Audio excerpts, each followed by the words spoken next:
Hello, and welcome to week two of Theater 101.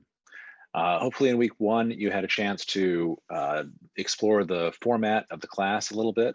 Um, Hopefully, you were able to navigate through Canvas and figure out how to work through the modules.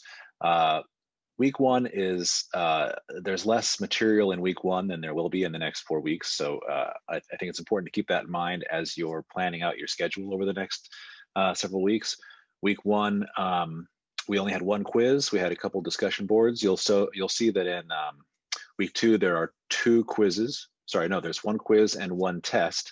The test is accumulative. It takes into account quiz one and two. So use quiz one and quiz two as a study guide for the test. It also looks at the play that we're going to be discovering in week two, which is Tennessee Williams' A Streetcar Named Desire. I had you explore Waiting for Godot in week one, which covers both absurdism and tragic comedy.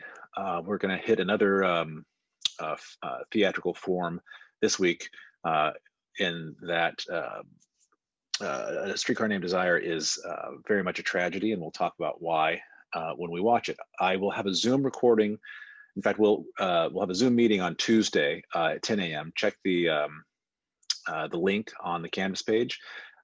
You can either log in and hang out with us and watch the show. I'm going to cover a couple topics. I'll kind of do a commentary at the beginning, and then I'll probably have a running commentary on the in the comments. In the chat room that you guys can follow. And then if you can't attend, then you can download it later on when you watch it. You can kind of watch the chat. There's a link eventually when you get through the module, you'll see there's a link to a documentary on Tennessee Williams that's worth exploring. That kind of leads us into what we're going to be exploring in week two. Week one, we covered all sorts of fun stuff. We picked apart the uniqueness of live theater. There was talk about the actor, the space, and the audience. We covered the 7 major forms of drama: tragedy, comedy, tragicomedy, melodrama, farce, epic theater, and absurdism. It's important to know that, so those are 7, those forms that we talked about in week one, those are kind of the classic forms, and they've developed over the years. Obviously, if you watch movies and film and TV shows now, you can see aspects of all those different formats, but they tend to be, everything we watch now tends to be a bit of an amalgam, kind of a mixture of everything. But it's important to know the rules before you actually break them. So I think about that when you're thinking about your like when we talk, there's talk about melodrama. Melodrama being a very much a that's just an example of what was covered last week. Very much the idea of a good versus evil. So that kind of a external battle with a lot of times a lot of really kind of thrilling music. It's very rarely internal conflict. The conflict is all kind of good guy, bad guy, good guy wins. If you think about that in terms of some movies you've probably seen lately, I think comic book style movies,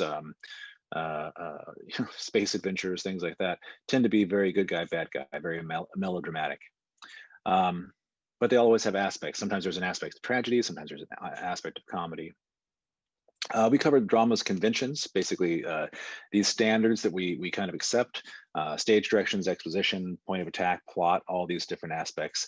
We talked about figurative language, metaphors, and things like that. Anyway, so week two covers chapters 4 and 13. Chapter 4 is all about playwrights. Chapter 13 is all about producers. When we cover the playwrights, I've given a bunch of different little clips so that you can explore some different playwrights approaches. When you work through the module for week 2, you'll notice there's a couple video clips you'll have to go through. Most of them are fairly short. You should be able to get a kind of a taste for some of these playwright styles as you go through it. In chapter 4, we're going to cover empathy and catharsis. Empathy being your kind of a connection that you have. The only way that you can really connect to a character on stage or on film, for that matter, is if you have empathy for that character, if you can kind of connect when they hurt, you should hurt a little bit, right? And then kind of with that in mind, the Greeks had this idea of catharsis, and the catharsis was this purging of emotions. It's the when you watch a sad movie, when you start to cry, um, uh, you use that empathy for that character you have, and you kind of purge your emotions as you watch it. The Greeks thought of that as cathartic. So read about empathy and catharsis in chapter 4. We'll also cover the script, how a playwright starts the process, how a playwright, what the playwright's role in the production process is. So you'll notice the difference between somebody who's writing a script for a film. They actually end up selling their script to the producing company, and you basically sell your rights away. And a lot of the times, screenwriters will find that what they've written and what ended up on screen are two very different things, whereas a playwright has a lot more control over the artistic integrity of what ends up on stage. We'll talk about the playwright's role, the playwright's tools, the industry a little bit, which will bleed into chapter 13 a little bit. And then there's a whole section on alternative voices. So there's examples of LGBTQ writing, African-American writing, Asian-American writing, Latinx writing that really thrived in the late 20th century. But again, take some time and explore all of those. Again, I've given some examples for in the module to explore those playwrights. And then chapter 13 covers producers, particularly the idea of Broadway being the pinnacle of American theater, and everything kind of how everything relates to Broadway. So when you get a chance, obviously you're going to go through chapter 4, go through chapter 13, and explore all those topics. Going back to the play that we're going to watch together, A Streetcar Named Desire. So on Tuesday, the 19th at 10 a.m., I'll have a Zoom session. You're welcome to join and watch the whole movie with me. Even if it's just me, I'm going to record it, and I'll have some commentary on it. And you can download that later, or you can link to it later. But A Streetcar Named Desire is one of Tennessee Williams' most famous plays. I suggest you follow the link and watch the biography of Tennessee Williams that I provided in the Canvas module. But I do hope some of you will show up and watch the movie together. So again, I'll play the movie as the Zoom runs, then I'll record the Zoom. But there will be questions on the test. So when we get to the end of the week, there'll be a test on quiz 1. So basically everything was covered in quiz 1, everything was covered in quiz 2, and also the content of A Streetcar Named Desire. I'll make sure I point out some things to watch for as we watch the movie. So the version of Streetcar Named Desire we are going to watch is the film version that was also directed by the original director from the stage version. I'll talk more about that later. You'll probably recognize a couple of the actors if you have an affinity for classic movies. But again, we'll spend some more time on that when during the Zoom. But the test will cover basically chapters 1, 5, 7, and also 4 and 13, and aspects of Streetcar Named Desire.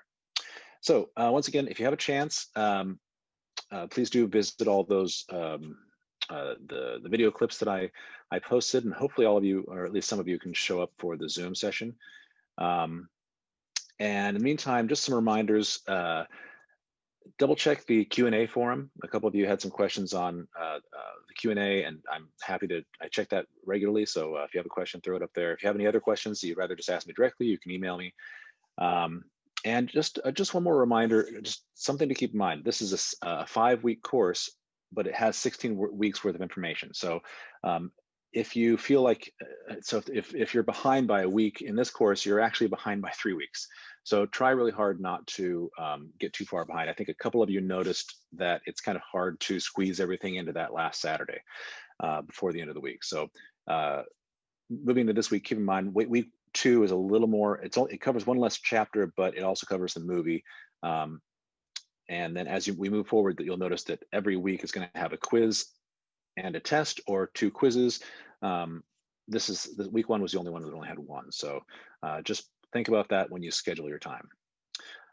So in the meantime, again, contact me if you have any questions. Um, I hope to see some of you on Tuesday. I probably won't be posting on Monday, given that it's a holiday, and I will see you all soon. So take care, and once again, welcome to week 2, and I hope to see you soon.